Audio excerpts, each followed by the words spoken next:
let's go back to our market guest. Sudarshan Sukhani is with us. Also joining us on the show, Kunj Bansal and Amrish Baliga. Gentlemen, to all of you, good afternoon. Let's get quick words, quick comments in from both you, Amrish, and you, Kunj, on what you make of this last 2 hours of volatility that we've seen on the markets today, and what that tells you about where markets will be, at least till up to Thursday. I mean, this was, I think, just waiting to happen. There was too much of euphoria in the market, especially in the last fortnight or so. I mean, when you had most of the small cap and mid caps really shooting up, some of them becoming like multi-baggers. If you just see last week, out of the 3,200 stocks which were quoted, out of which just about 275 declined.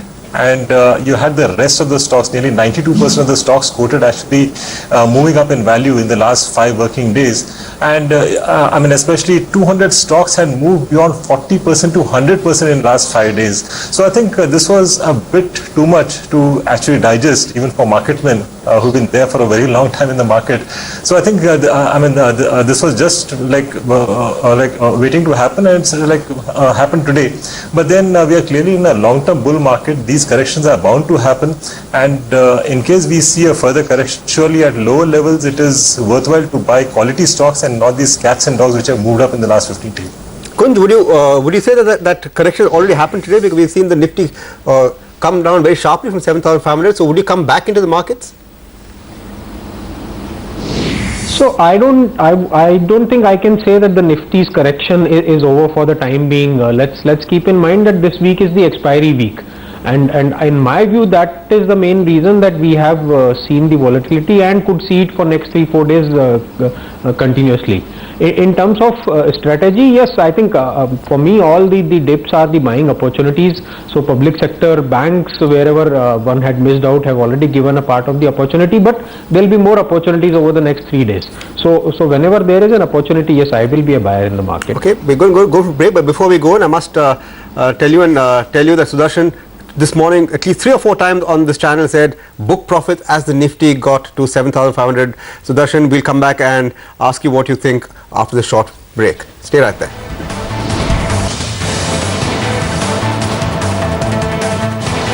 Welcome back. 3 minutes to closing. Sudarshan Sukhani, Kunj Bansal and Amrish Baliga here on a day when we're seeing near record volumes. Sudarshan, we know that you're saying keep out of the market for smaller and retail investors, but shares that have held out well in such a market, M&M, Sesa Sterlite, HCL Tech, Wipro, for instance, what would you do with them?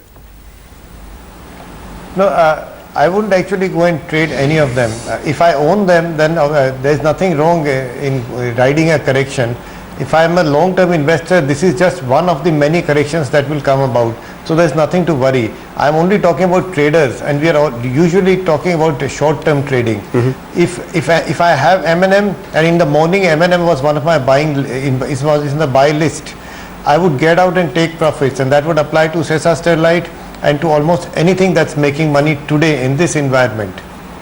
Amrish, a bunch of mid-cap stocks that have had a rough day today: IVRCL Infra, Gujarat NRE Coke, Lanco Infratech, Hindustan Construction, all down around 10%. Are these stocks that have now sold off enough for you to re-enter, or would you like to see some more profit booking on these stocks before you think that they're fresh or ready for fresh investment? No, I think there will be further correction in these stocks, and again stocks like Gujarat NRE Coke and all that I surely will not even touch at lower levels. Okay. But something like a HCC which had moved from those levels of 12, 13 to nearly 36, 38 should actually correct decently well. And I mean, a stock like that could be possibly bought at levels of about 24, 26, which is much lower than where it is right now. So I think it's better to wait and watch for a while. Let me add some more stocks to that list, Amrish. HDIL, JP Power, Adani Power, India Bulls Real Estate. Any of them are stocks that you think you might want to get back into at lower levels? Adani Power again would be one stock which I'll get in, but again we should remember that this stock has moved up from levels of about 32 to, I think it moved to levels of about 65 plus. So I think at levels of closer to about 51, 52 should be the right levels to again re-enter this stock. India Bulls Real Estate, I think, I mean, if you see a further crack of at least about 15 to 18%, I think that's the time to get in. Kunj, is there money still to be made in mid caps? What would you choose?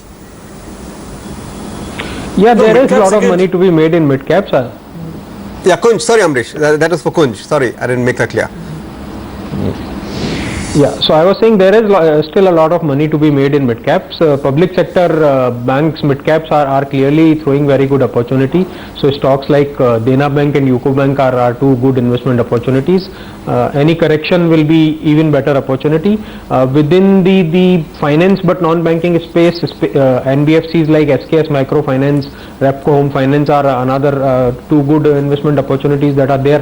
They have as of now not given correction, but if at all they give any correction, these are the kind of opportunities which both for trading as well as for medium term investments are good investment opportunities. All right, let's take stock of where the markets are trading. What a come down it's been for both the frontline indices, the Sensex and the Nifty, where they were this morning and where we're finally ending the day. A good 150 points away from the highs for the Nifty at least.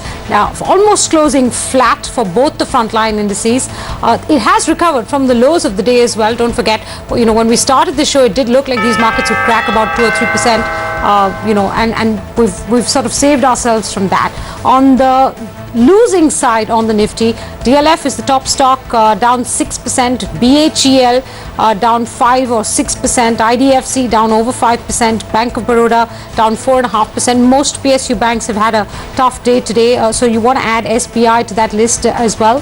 Tata Power, GAIL, Hindalco, these were all down 3 to 4%. NTPC, Reliance down 2.5%. So you could see some big cracks coming in important stocks there. On the gaining side, M&M has been a pillar for this market, holding up 7.5% higher almost at the end of trade. Sesa is another stock that had a good day, 4.5%. All the IT stocks did very well today. So HCL Tech, Wipro, we had TCS, Infosys, Tech Mahindra. They were all in the green, which was quite an achievement today and a defensive play for sure. Tata Motors was higher. Maruti was higher at one point in time, but I think that ended the day in the green. Tata Motors up about 3% in trade today. Sun Pharma was the one pharmaceutical stock that had a good day and ended the day 1.5% higher. We saw some big moves on the mid-cap side.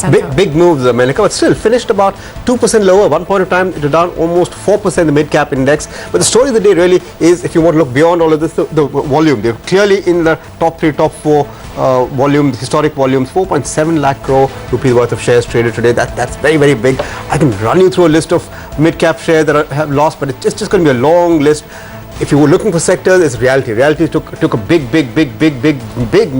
DB Realty down about 9%. You've got Hindustan Construction down, HDIL, Lanco, all of them down. Some banks took it on the chin. Canara Bank was down, but some banks holding out. We saw United Bank, Central Bank, Dena Bank, Vijaya Bank, all of them holding out on a day like this. They're holding out pretty decent gains. Advanced View clients, you'd have thought that on a day like this, you'd have had more shares falling than shares gaining, but just about, yeah, two shares falling for every one share going down. So that's the nature of the market today. It's been a day whipsaw movements, and quite likely a day when lots of traders would have got caught on the wrong side of trade. So the warning is, when the market gets this volatile, take a back seat, stay out, and come back when the markets are slightly more stable.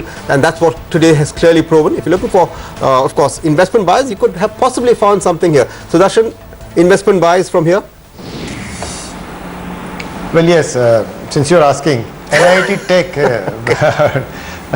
NIT Tech has fallen from 450 to 330. Now this is a blue chip. That 450 may have been a little on the higher side, but at current levels, if you are an investor, it's a very nice stock. This is, remember, we are not talking about trading at all. Buying now, holding for a year, 1.5 years, and making a reasonable amount of money. Okay. I want to get a word in from Amrish on oil and gas. Amrish, these stocks have been moving because of the beta or the risk on rally that you've seen, right, and also because of this whole expectation that there might be some combining of ministries. I don't really know how fundamental a play that is. What do you make of what we've seen happen today to ONGC, GAIL, Reliance, Kane, and are these stocks that you would like to come back in? Best of the news, I think, is already priced in, and the way we have seen most of these oil marketing companies, the way they had moved up in the last, 4 to 5 months, we have seen most of them doubling or maybe more. So I don't really see much of an upside from here. Other than possibly Reliance, where we still feel that we could see levels of 1170 or 1200. But I think the other stocks, I think it's more or less done. I don't see much of an upside. Would that hold true for other PSUs in the energy sector, Amrish? Coal India, for instance, up almost 40% I think over the month so far. At least for the foreseeable future. When I say foreseeable future, I'm talking of the next possibly 2 to 3 months, 4 months possibly. I think we have seen the best of the markets. Maybe we can see, a bit more of an upside, but we may not really see a runaway rally like what we saw in the last close to 10 to 15 days, or maybe slightly more than that. So I think this could be a great time to book out to a certain extent. But again, let me say that the long-term bull run is still on. I think we'll have a mother of all the bull runs. But then I think one should buy at slightly lower levels on a correction and get in only into quality stocks and not these cats and dogs which we have seen actually becoming multi-baggers in the past few weeks. Kunj, what do you make of SESA? That stock's up 50%. It ran a contrary trade today to the Nifty. It's done fabulously well, 50% on the month, that is, and amongst the few gainers on the Nifty today. Yeah, not a stock which I very actively track. So Okay. Let me better for broad base not that to question. comment on No, that. okay. Let me broad base that question then. In the metals pack, and I know you may have partially answered this through the course of our conversation, but in the metals pack, what would you pick? I am in general cautious on the metals pack and Okay. would continue to remain so. I think steel, particularly the ferrous sector stocks saw a sharp run up for no significant reason. Of course, that can be applied to a lot of sectors and stocks in the market, but so is the case. But in case of metals particularly, I am cautious and would like to remain that way. Okay. Universally sell is pharmaceutical, Kunj. Would you have a contrary opinion there? Do you think that the selling has been overdone? I can answer that from two perspectives. For a short-term trader in the market, yes, the pharma is an avoid right now. I don't think he is going to get very significant quick trading opportunities in the pharma. And when I say that, I also say that on the short side also. It's difficult to trade that sector on the short side as well. For a medium to long-term investor, I think the sector still offers good opportunity, and the recent correction or non-participation, whatever is the case, is offering good investment opportunity in mid-cap. Ipca Labs is one stock which has given a reasonable correction. I won't say a too much correction it has given. So looks good. Large cap Sun Pharma still looks good now. The shades of the cloud or the doubt over the merger are also getting eroded. So good investment opportunity for medium to long term investors in the sector. So Darshan, is it, and I know it's a tough question to ask given today's volatility, but any sense you can give us on where you think we might close at the end of this series? Well, yes, this volatility tells us that the markets are unwilling to go higher. Bull markets go up, rise in stealth. They just keep on going up, as we have been doing from 5,900 to 7,500. So the sense is that from current levels, I would assume that, while it's anybody's guess, I would assume that the markets will close lower than the current levels on Thursday. Amrish, the big event is ready now. Once this evening's cabinet formation over, the big event will be the budget. How do you see the market moving till then? Immediately, I don't see much of a movement, but yes, normally for a budget you have a pre-budget rally, but you'll see, but I don't, assume that rally will be as strong as what we have seen in the pre-election and just post-election rally. I think it will be lower than that. So will the June series, Amrish, give us better gains than the May series has? No, I think clearly the market seemed capped at that 7550 levels which we had seen on the election results day. I think that should be the cap for the market, at least in the foreseeable future. But then at the same time, I think the bottom for the market also is very clear. I really don't see the markets going below 7,000 levels. So if you're talking of the next 2 to 3 months, I think this is the sort of range within which you'll have the markets moving. Couldn't you have a view on how we'll end this series likely, though I know that's very short term, and also whether you think the June series will be a better one? Yeah, so I think we could possibly end this series about 2.5% lower than the current level. So that much correction I do see over the next 3 days. At that level, for the month of May, we will be roughly end with about 10% gain. I don't think June will be a significant movement in the market because budget that we were talking of depends what date it comes, and in my view, it's most likely to come only towards the end of the June. And at the same time, the monsoon concerns or non-concerns will also continue to be there. At the same time, if I extend my horizon further, July is the month that I see that could be a month of another 5-6% gains in the market. Okay. Sudarshan, is that what you're picking up as well? I would agree, yes.